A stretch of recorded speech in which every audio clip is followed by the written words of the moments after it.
Morning, Market Chameleons. Happy Monday, everyone. How you doing, Dima? Good morning, Will. How are you? Excellent. Let's jump right over to the disclaimer. What do you think? Yep. Good morning, everyone. Before we get started, keep in mind, Will and I, Market Chameleon, we're not registered investment advisors. We're not broker dealers. We're not telling you what to do. We're just sharing ideas. If you need professional help, call your broker. That's what they're there for, to help answer your questions and provide you with guidance.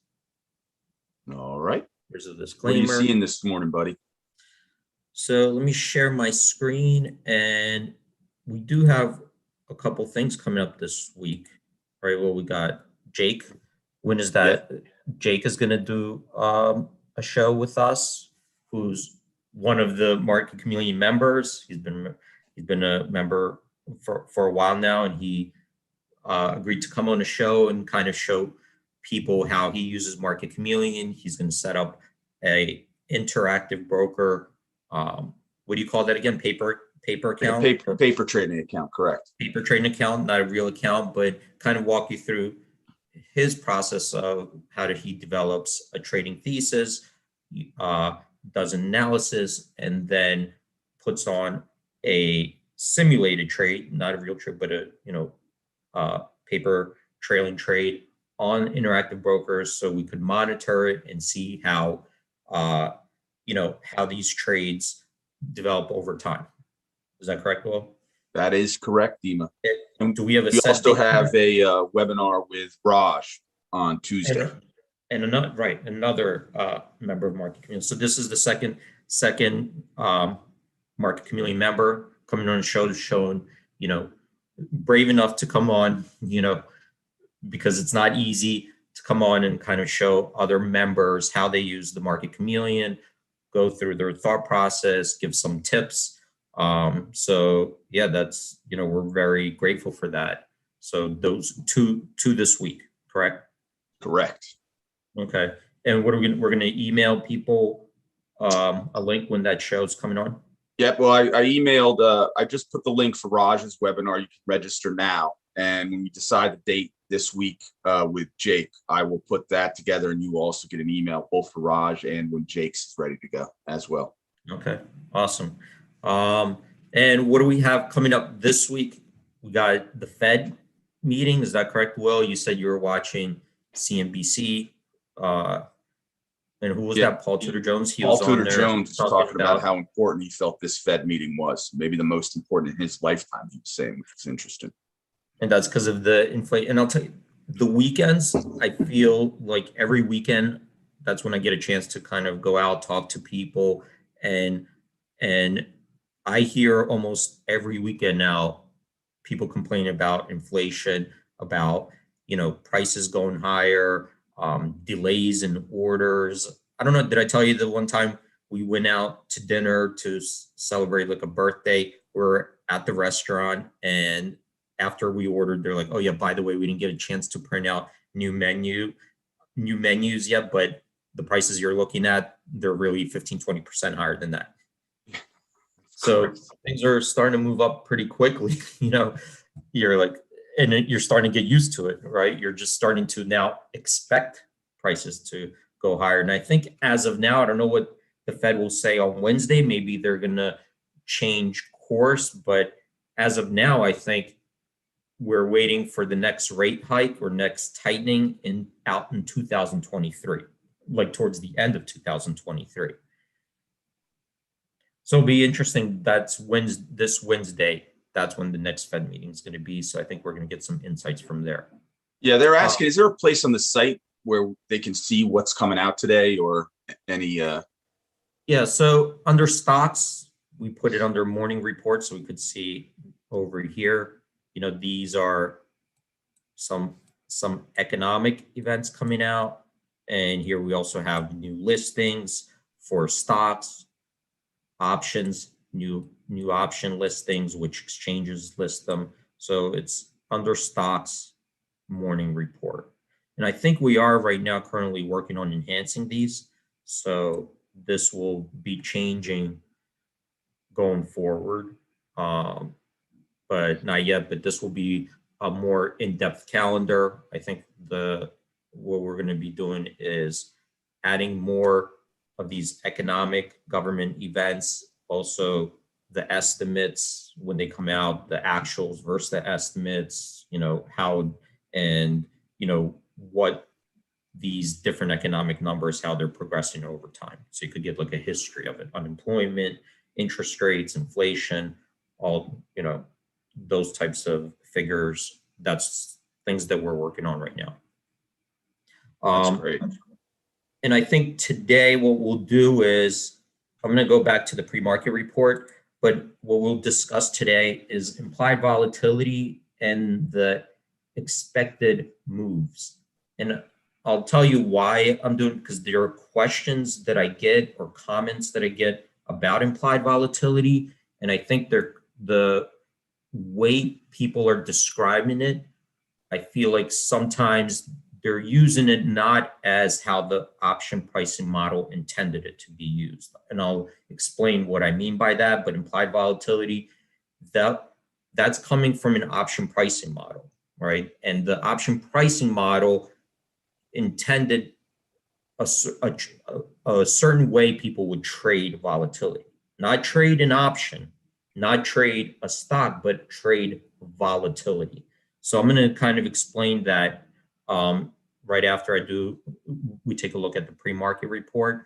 And I'll tell you why I'm saying it, because some of the comments, some of the things, I think people are watching videos on YouTube, they're getting this simplified version, easy version of what volatility is and what implied volatility is. People will watch the video, maybe they'll watch 10 videos basically explaining it the same way, and then they think they got it. And I'm going to tell you, why I think there's like flaws in the way some people are approaching it. So we got the pre-market report here. We got the most active stocks. These are stocks trading in pre-market hours. Got the most active stocks, biggest percentage gainers, biggest percentage decliners. I'm going to look down here really quickly. We got 102 that made our percentage gainers list, 58 on a percentage decliners list. So from that perspective, looks like more of a bullish bias at the open. About what was not quite, but almost 2-to-1 ratio of stocks up versus stocks down. Let's take a look at the higher market cap stocks really quickly. So this is market cap 20 billion or higher. So you got 13 on a percentage gainers list, 6 on a percentage decliners list. So 2-to-1 ratio favoring the bullish bias at the open. Nothing sticks out at me a lot. I see AMC up 3.6%, 4.2 million shares. And again, I think that's coming from that Reddit crowd. Is that correct, Will? A lot of participation in the market coming from the Reddit crowd, but AMC is one of their big ones that they're constantly communicating about. So that's up 3.6% in a pre-market. Maybe Coinbase, I see up 2.2%. I know that's been, ever since its IPO, that's been struggling a lot, but still have those cryptocurrencies. I think Elon Musk may have made a favorable comment about Bitcoin over the weekend. Oh, really? What did he say? I think he said, and I have to go and look further on it. Any chameleons out there who may know for sure, but I think he said Tesla is going to start accepting Bitcoin again. Oh, really? He did say that? I think he said that, yeah. All right, I didn't hear that news. So I think Bitcoin was up as much as 15% at one point over the weekend. Oh, really? Okay. Yeah. No, I didn't hear that news. So besides that, I don't see anything else right now that's popping out at me. If there are no questions on the pre-market, well, I'm going to just kind of move on to a report. We're going to take a look at implied volatility movers and just talk a little bit about implied volatility and expected moves. Excellent.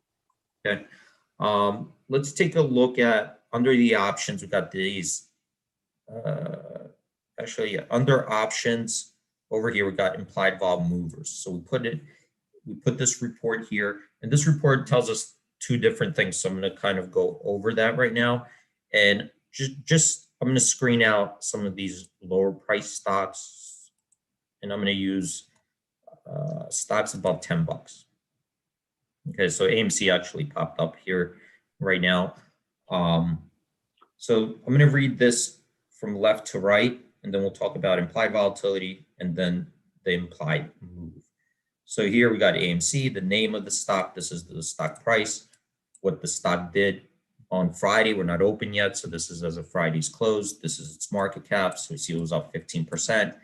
This here, it's looking by expiration. So we're looking at the implied volatility of each expiration in these stocks. So you can see AMC, it's popping up a lot of times here, but this is looking at June 25th expiration. It's got 11 trading days to go. The at the money volatility is 284.6. That's down 5.6% from the previous day.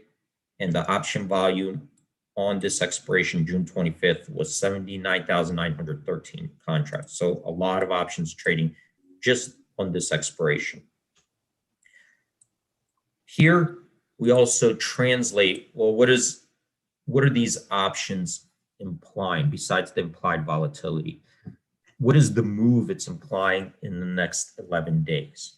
So if I just bought the straddle, right, just bought the call, bought the put, and did nothing and wait to expiration, right? That's my only trade. What do I need the stock to move for me to break even? So that's saying 44.4%. For me to start making a profit, it's got to move beyond 44.4%. So 45%, 46%, that's when you start making. If you sell the straddle, you just sell the call, sell the put, and do absolutely nothing until expiration. If it moves less than that, 30%, 20%, 10%, then that premium will decay. You'll close out of that position, the premium will decay, and you'll be able, if you buy it for cheaper than you sold it, then you lock in a profit. So that's the implied move, and this is the implied volatility. There's a difference between these, okay? And I'll try to explain that, but there is a difference between an implied move and an implied volatility. Here, I'm just going to finish up talking about these, and then I'm going to tell you the difference. So here, I'm going to compare it to historically, on average, how much does AMC move in an 11-day period? So we could take a look at here 6-year history, okay? And we're going to take 11-day trading periods and see on average what is a move. I mean, sometimes it might move 0, sometimes it might move 100, sometimes, so it's going to move different amounts, but what it is an average move in AMC, so we can compare it. And right now, by the way, AMC is moving at something because Reddit, this army of Reddit traders are going in there, and that is not going to be reflected in history. We don't even have a history 6 years ago. This is something relatively new, so you have to compensate for that. You have to take that into consideration. But let's just use right now, the numbers in front of us, the statistics, and we see that on average, historically, it moved 25%. So we could compare what the implied move is versus the historical average. So we see it's about 1.8 times its historical average move. We could compare it to the high move. What is the most it moved in an 11-day period in the last 6 years? So we see here 470%. So even this 44% doesn't seem that ridiculous anymore. If we just compared it to a high, 470%, that's 10 times what that implied move is. So that's looking at the historical move, the high move, and the implied move. And over here, we could just see here, we put any type of events that we think could be a catalyst. So we see the earnings were reported May 10th. So we don't expect anything between now and June 25th as far as like an earnings release. They could always say anything. They could always issue guidance, but at least we don't see a scheduled earnings release. And we also see July 29th, we're expecting an event, annual meeting, but that's going to be past this expiration. So we'll just put, whenever we pick up certain events, we'll just put it in there as helping guidance. So let's come back to like implied volatility. Why is there a difference between here and here? And a lot of people will say like, well, I understand implied volatility. You know, they're going to tell me about some videos that they've seen. Some of them are being released by brokers. Some of them are being released, you know, by educators. But when we talk about implied volatility, it's coming from an option pricing model, assuming you are trading the volatility. When you're trading volatility, that is not the same thing as just buying an option or just selling an option. It's not the same thing as doing a buy right. It's not the same thing as doing a spread. Like some people say, well, I trade spreads and I need the implied volatility to be high. You know, because spreads are, anyway, you're buying and selling an option. So you're actually buying and selling the volatility. When you're trading volatility, you're trading it a certain way. That means you're actually using the option and then you're trading the underlying stock's volatility against what the option's implying. So you're hedging your deltas. So here, I'll give you an example.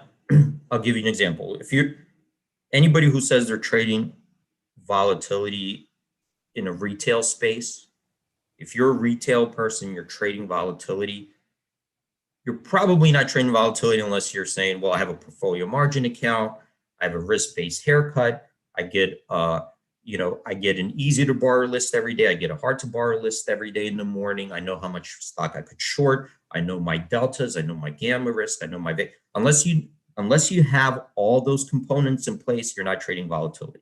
Okay. It wouldn't be possible, not the way the Black-Scholes model or the binomial model is set up. And to draw an analogy, like you could say, okay, I know how to drive a car. You know, I know how to put the keys in the ignition. I know how to put it in drive. I know how to press the gas pedal, and I know how to, and I know how to steer left and right. Yeah, you could do that, but if you're trying to get from point A to point B, if you're trying to get from New York to California, you still have to drive a certain way. You're expected to know the traffic lights, when to stop, when to go. You're expected to know to watch your gas, if it's low or high, and how to put more gas into the tank. Because if all you know is how to turn it on and press the gas pedal and drive, you're not going to get to California if you don't know all the other rules that are in place. Okay, and that's how trading implied volatility is. You'd have to know, and it's probably beyond the scope of just one conversation, because Will and I, as professionals, we got like 6 months of training before we even were allowed to trade, how to trade volatility. So there is a difference between trading implied volatility, or just trading an option.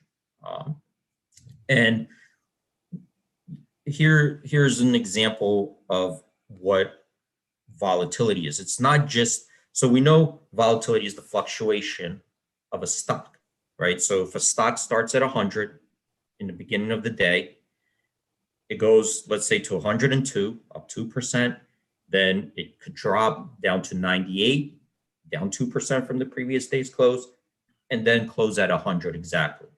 So on the day, it's unchanged, right? But it still had volatility because it moved around, it fluctuated. And even though it closed at exactly the same price, unchanged, there was a volatility in that stock intraday that could have been traded. And you could take another stock, exactly $100, and that stock could have gone to 110 that same day, down to 90, and also closed back at 100. So you have two stocks open, one had more volatility than the other one, right? One went 10% higher, 10% lower. One went 2% higher, 2% lower. They both closed unchanged, but one had more volatility, one had less volatility. And the option decayed that day for both of them. So it's that intraday volatility that you're trading in the stock against the options. So that option is going to decay, and you had to lock in some profit trading the stock intraday to lock in that volatility. So the implied volatility is assuming daily volatility, average daily volatility. It's not assuming a certain move, just average daily volatility that you're hedging your options. Does that make sense, hopefully, to people when we talk about implied volatility? And the other thing about implied volatility, it's not just how much it moves, but how it gets to that, how it gets there, how it gets to the next point. So a stock that moves from 100 to 110 really quickly, let's say overnight, and then a stock that moves 1% each day and gets to 110, that's different volatility. Okay, so a stock that gets there much faster has a higher volatility than a stock that gets to the same spot but takes little steps here along the way, even in the same like 10 days to expiration. So it's how it gets there as well. So volatility, it's not just if you look at implied volatility and just say, okay, I'm going to do a buy rate or I'm going to do a spread. That's not how the option pricing model expects you to trade it.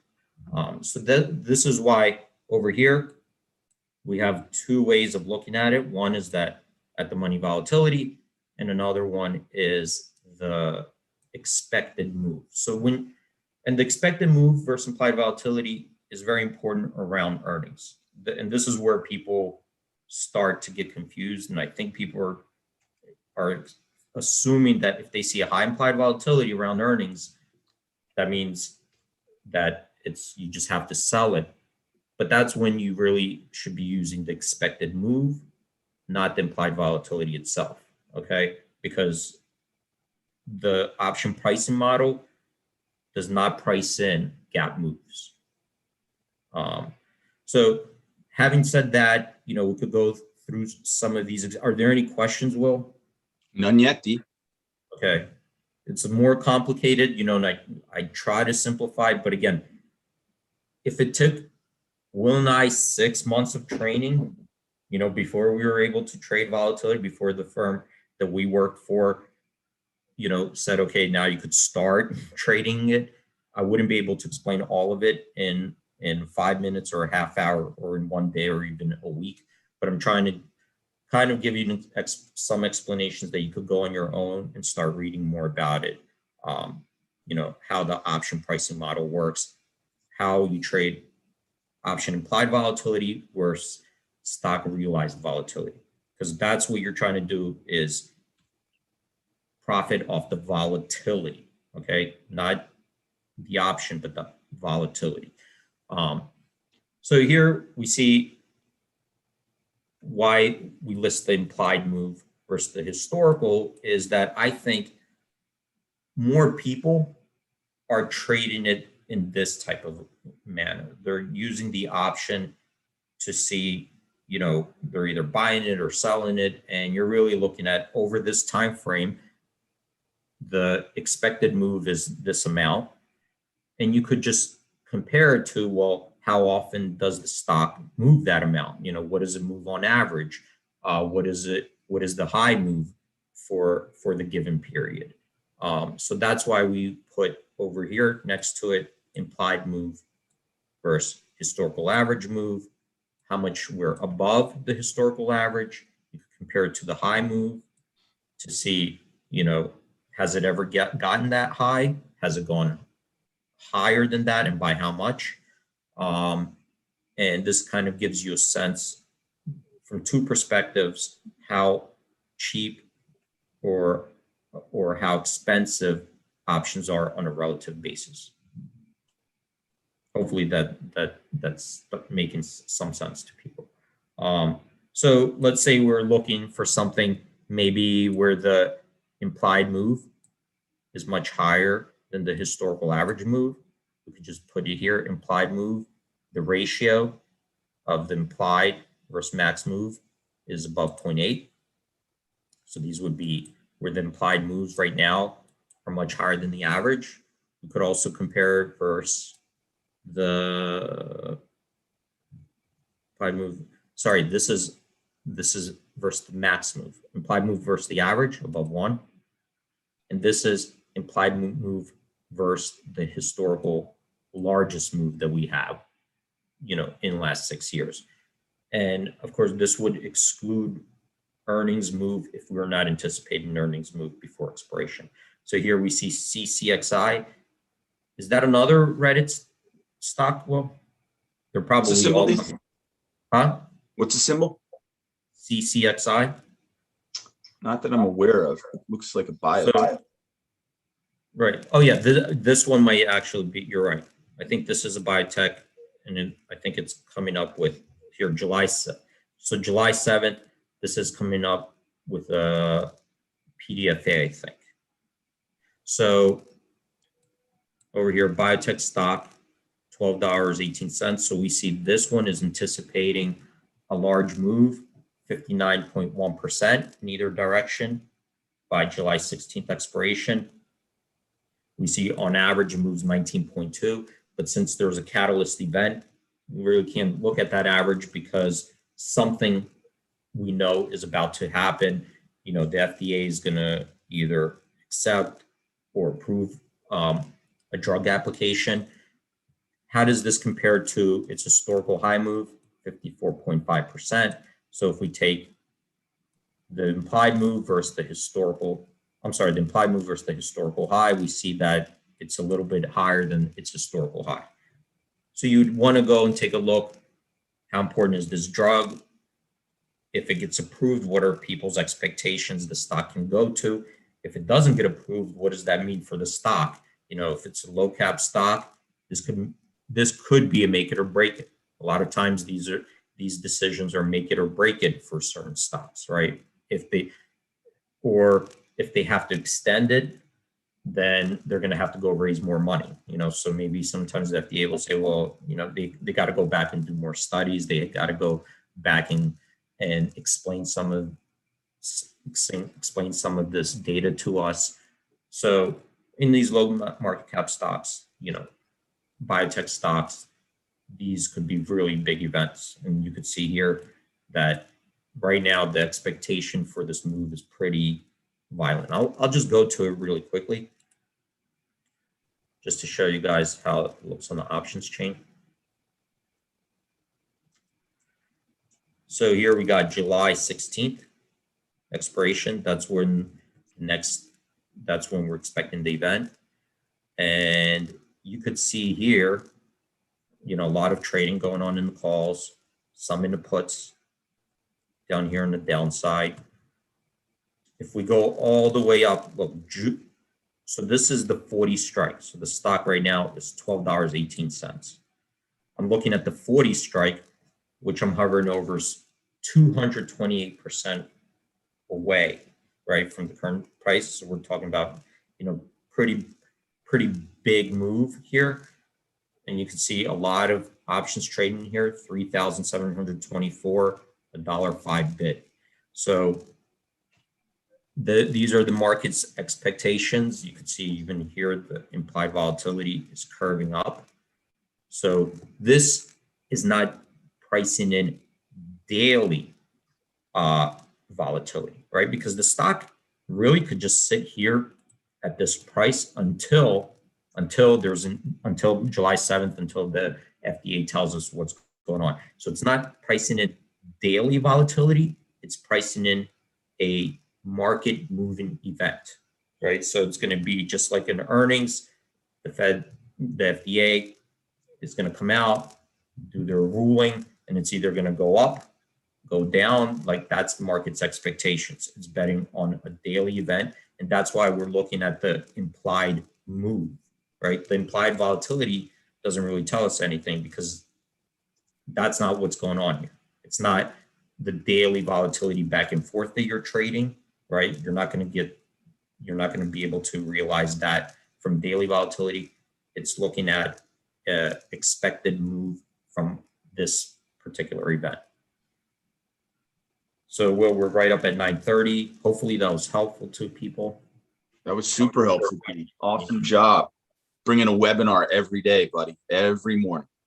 All right. Well, thanks everyone for joining, and have a good trading day. Stay safe out there, and hope to see you guys tomorrow. All right. Have a wonderful trading day.